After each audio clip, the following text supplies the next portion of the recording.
Bon matin tout le monde, mercredi le 16 juin 2021, vous écoutez En Zone Neutre, mon nom est Simon Lavergne, bienvenue. Ce matin on parle du deuxième match entre les Golden Knights de Vegas et le Canadien de Montréal, ça se passe ce soir à 21h. Il y aura plus de monde au Centre Bell pour le match numéro 3 de cette série-là.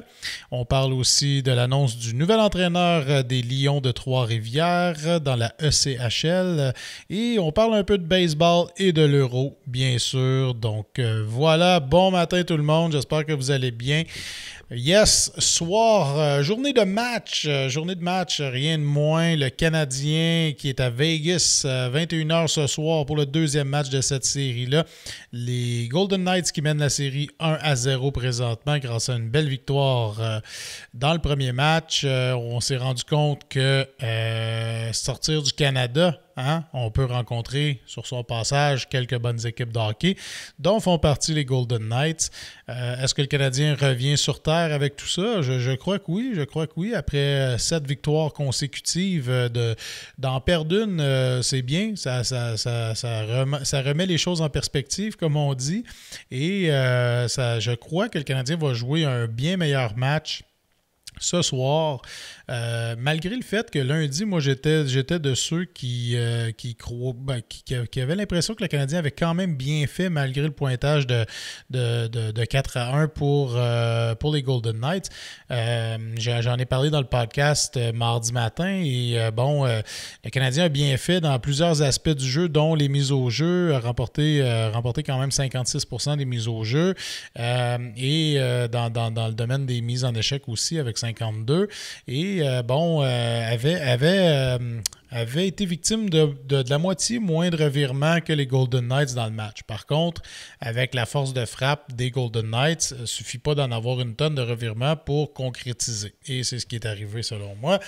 Donc, à suivre ce soir, deuxième match, bien intéressant. Le seul problème avec cette série-là, c'est les matchs à Vegas qui commencent à 9h. Pour des vieux comme moi qui sont habitués de se coucher pas mal plus de bonne heure. Et ça me fait veiller tard. Donc, je commence à avoir quelques cernes peut-être, là. Donc, c'est à cause de ça. Et au troisième match, la série qui va se déplacer vers Montréal, on va avoir droit au Centre Bell d'accueillir 1000 personnes de plus, d'après ce que le gouvernement vient d'annoncer. Donc, on était à 2500 spectateurs, on va passer à 3500 et ça ne pourra pas jamais accoter le sale comble qu'il y a eu à Vegas pour le premier match. Eux en ont accueilli 17 884. Donc, on est un peu loin du compte. Par contre, on sait que les partisans à Montréal sont capables de faire du bruit et d'encourager leur équipe. Donc, à 3500, est-ce que ce sera aussi bruyant qu'à Vegas?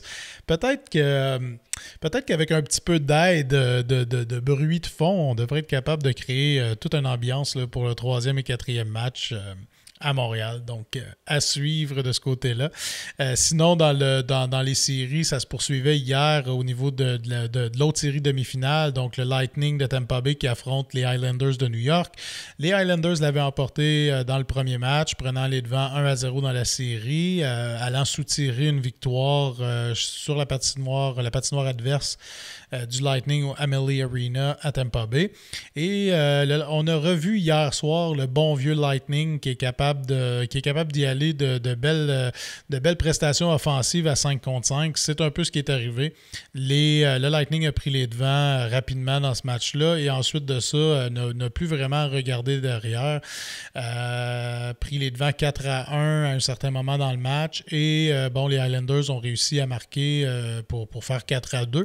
Mais victoire du Lightning 4-2 et la série est maintenant égale 1-1 et ça se dirige vers Long Island où est-ce que apparemment les fans des Islanders sont virés sur le capot. Apparemment, on revoit les bonnes années de Mike Bossy, Brian Trottier, etc. Et puis, il semble avoir une frénésie à Long Island, d'après ce que je lis un petit peu partout. Et c'est bien parce que je pense pas qu'il y ait personne qui avait prédit la Coupe Stanley aux Islanders. Puis le fait qu'il y ait un peu d'engouement dans ces équipes-là, qui ont quand même une histoire. Là, les Islanders, on s'entend, là, à un certain moment donné, dans les années 80, ont remporté 5 Coupes Stanley de suite. Là. Donc, c'est une dynastie. Ça a été été une dynastie dans la Ligue nationale. Depuis plusieurs années, c'est pas ça, là, on s'entend. Les Highlanders ont eu toutes sortes de problèmes.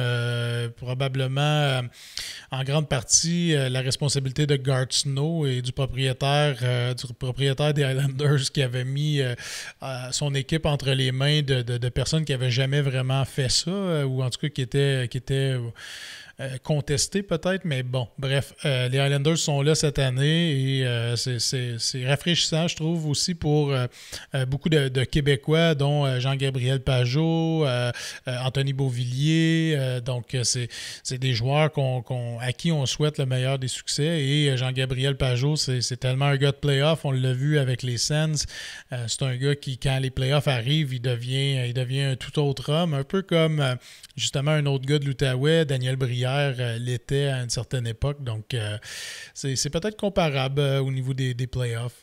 Mais à suivre, c'est une bonne série, là. On n'en a que pour le Canadien contre les Knights, mais en même temps, cette série-là, des Highlanders contre le Lightning, ça va être toute une série, j'ai l'impression. Puis je pense, d'après moi, ça va aller en 7 matchs, cette série-là. Donc, à suivre. On a appris hier que le nouvel entraîneur-chef ou le premier entraîneur-chef de la formation dans la ECHL de Trois-Rivières, les Lions, on avait annoncé justement le nom et les couleurs de l'équipe en fin de semaine. Et là, on a annoncé le premier entraîneur-chef. Il s'agit, ça se dit pas vraiment ça. Il s'agit de Éric Bélanger. Donc, Éric Bélanger qui était à la barre des Chevaliers de Lévis dans la Ligue de hockey midget 3A. Et Éric Bélanger, bon, c'est un ancien joueur de la Ligue nationale, a roulé sa bosse pendant plusieurs années. C'est un joueur qui était réputé pour gagner des mises au jeu, surtout un centre très, très bon sur les mises en jeu. Et je dirais, est probablement plus connu des Québécois présentement pour être le Bellé à la poche bleue, le podcast de Guillaume Latendresse et Maxime Lapierre. Le Bellé qui va de toujours d'anecdotes croustillantes, mais surtout de son opinion dans le podcast. Et puis je pense que les gens se sont collés à lui parce que c'est un gars qui a un franc-parler et tout. Fait que ça va être intéressant de voir ça comme entraîneur de la SCHL, justement. Et Éric Bélanger a réitéré un peu ce que Marc-André Bergeron et Mark Whiteman ont dit d'entrée de jeu quand ils ont présenté le nom de l'équipe. Il va y avoir beaucoup de Québécois dans cette formation-là. Les Québécois vont avoir leur chance de faire l'équipe, etc. Donc, bien hâte de voir ça. Mais Éric Bélanger, qui devient le premier entraîneur, et cette équipe-là est un peu partout dans les médias présentement. Je crois qu'ils font les choses de la bonne manière, justement, en ralliant les Québécois derrière leur équipe, derrière leur cause. Peut-être un peu mieux que le Rocket de Laval l'avait fait. Bon, bref, le Rocket, ça demeure une équipe qui emploie beaucoup de Québécois, qui a une belle représentation et tout ça. Et c'est pas le même marché. Laval étant plus près de Montréal, Laval étant très, très bilingue, là, et je pense que Trois-Rivières est aussi bilingue, mais je pense qu'on focus beaucoup sur le français à Trois-Rivières, ce qu'on n'avait peut-être pas fait avec le Rocket de Laval à cette époque-là. Puis c'était pas le même target audience, là, tu sais, donc on peut comprendre, mais ils font une belle job, en tout cas. Ils font une maudite belle job, la ECHL. Bref. Baseball, les Blue Jays commençaient une série hier soir contre les Yankees de New York. C'est tout le temps particulier, les Blue Jays, quand ils jouent contre, par exemple, des rivaux de division qui ça fait longtemps, là. Donc, les Red Sox, les Yankees et maintenant les Rays de Tampa Bay. Donc, c'est des séries qui sont toujours le fun à suivre et force est d'admettre que c'est plutôt serré dans cette division-là présentement, malgré que les Rays de Tampa Bay ont pris une bonne avance en tête de la division, là. Les Red Sox, les Yankees et les Blue Jays s'arrachent les victoires un contre l'autre. Ça split les séries bien souvent. 2 victoires d'un côté, une de l'autre. Et là, hier, les Yankees l'ont emporté 6-5 en 9e manche, en fait. Et tout un match de balle encore une fois. On est pas mal gâtés avec les Blue Jays, là. C'est rare qu'ils se marquent moins de 5 points du côté des Jays. Puis l'attaque est tout à fait là.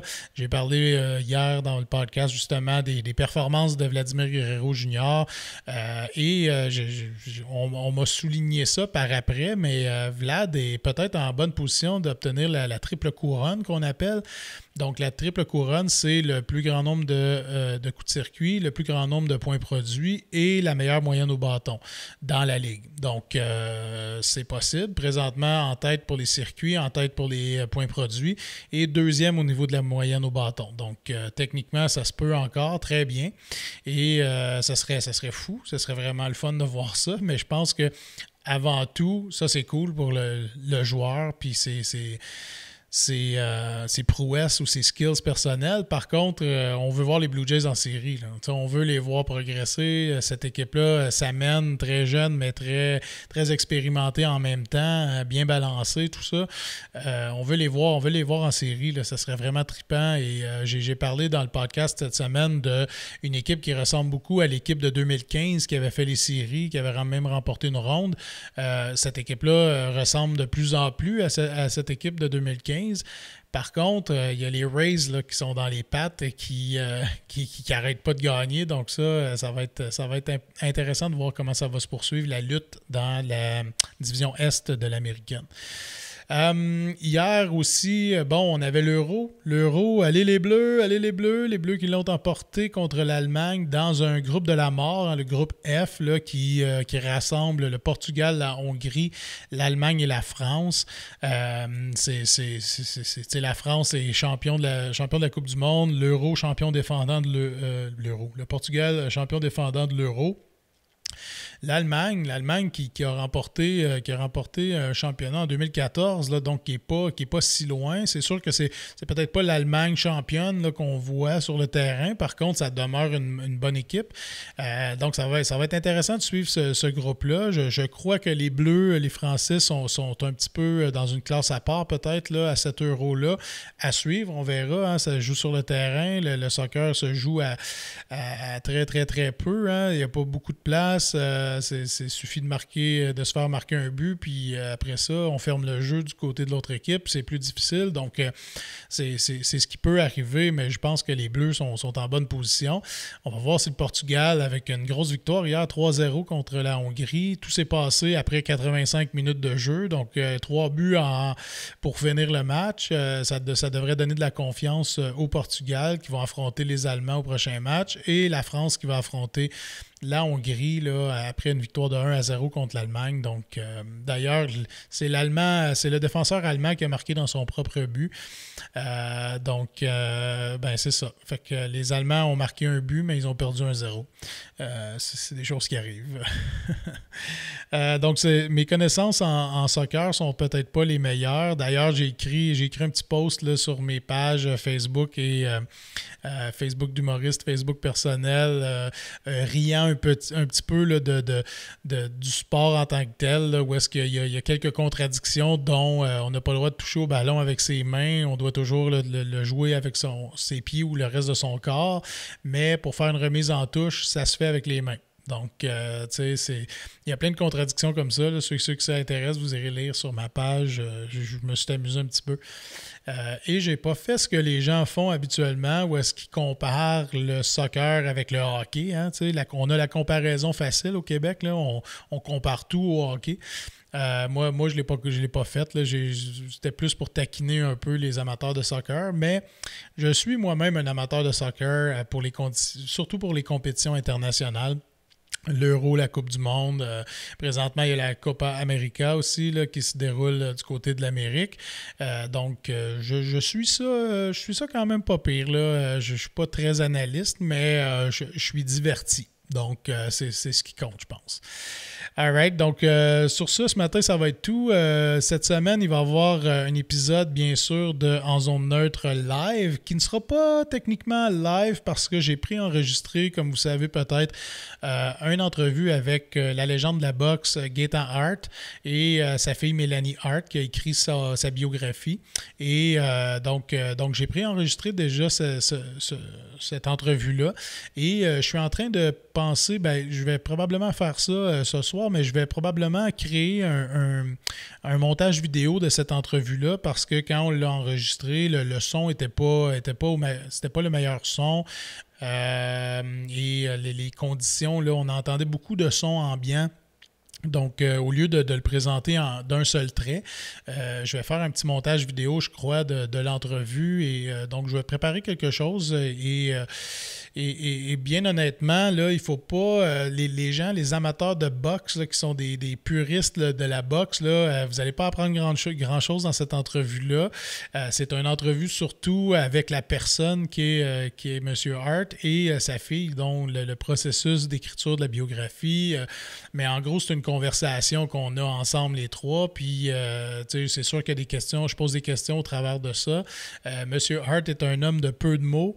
Je pense que c'est pas le gars qui aime le plus la caméra non plus. Il n'a pas été tant que ça dans les médias, à part pour ses combats et tout ça. C'est un monsieur très, très réservé, mais super gentil, super respectueux. Et ça a été toute une expérience de recevoir cet homme-là devant moi avec sa fille pour jaser. Donc, c'est un brin de jasette plus qu'une entrevue. Et on l'a vu une fois on était à l'auberge et Club de Golf Héritage, justement, et une fois qu'on a sorti, on a vu le respect des gens envers M. Hart. Les gens le regardaient de loin, ils faisaient comme « OK, ça c'est Gaétan Hart, c'est une légende. » Là. Les gens, il y avait des papas qui étaient là avec leurs enfants pour jouer au golf, justement, et les papas qui pointaient justement M. Hart en expliquant à leurs enfants c'était qui ce monsieur-là. Puis ça, ben c'est ça une légende. C'est là que tu vois c'est quoi une légende, c'est qui une légende. Ben c'est quand les gens expliquent de génération en génération qui tu es, ben c'est ça être une légende. Donc c'était super intéressant. J'aurais aimé que tout soit parfait là, pour le son, le visuel, tout ça. Ça ne l'est pas, mais écoutez, c'est pas ça qui est le plus important. Là. C'est le fait d'avoir rencontré cette légende-là puis d'avoir eu bien du fun. Puis sa fille Mélanie est super, super gentille. On a jasé après, puis c'était une super belle rencontre, autrement dit. D'ailleurs, j'en profite pour remercier l'Auberge et Club de Golf Héritage, justement, pour la présentation du podcast, encore une fois, de ce matin. Gênez-vous pas, hein, il va faire beau aujourd'hui. Là, prenez des temps de départ, là, appelez 819-522-6622. Allez jouer au golf à l'Héritage. La track est en parfaite condition. C'est beau. C'est le fun. C'est difficile. On se prend un petit 4 heures. On va jouer une ronde. Là. Ça me semble que ça enlève la pression sur les épaules, juste d'être en pleine nature. Parcours bâti directement là, dans les vallées là, à Notre-Dame-de-la-Paix. Et c'est ceux qui n'ont jamais été, là, à la limite, si vous n'êtes pas golfeur, là, faites juste prendre votre auto, faites un tour de char, là, puis peu importe où est-ce que vous êtes, là, allez faire un petit tour dans ce coin-là, puis vous allez voir comment c'est enchanteur, puis comment c'est stress relief, comme on dit. Ça enlève le stress juste d'aller se promener dans ce coin-là. Donc, voilà. Merci beaucoup à l'Auberge et Club de Golf Héritage. Toujours très apprécié de vous avoir, puis de vous voir, hein, de vous voir aussi. All right, ben, bonne fin de journée tout le monde, puis on se reparle demain. All right, ciao!